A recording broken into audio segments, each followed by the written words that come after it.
ప్రాణం ఎప్పుడు మొదలైందో తెలుపగల తేదీ ఏదో గుర్తించేందుకు వీలుందా? ప్రణయం ఎవరి హృదయంలో ఎప్పుడు ఉదయిస్తుందో గమనించే సమయం ఉంటుందా?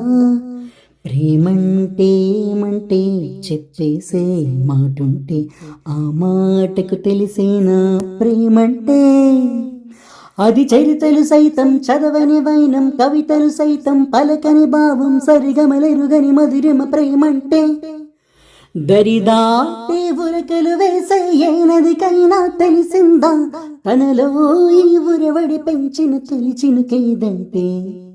సిరిపైరై ఎగిరే వరకు చేనుకు మాత్రం తెలిసిందా తనలో కనిపించే కళలకు తొలి పిలుపేదంటే?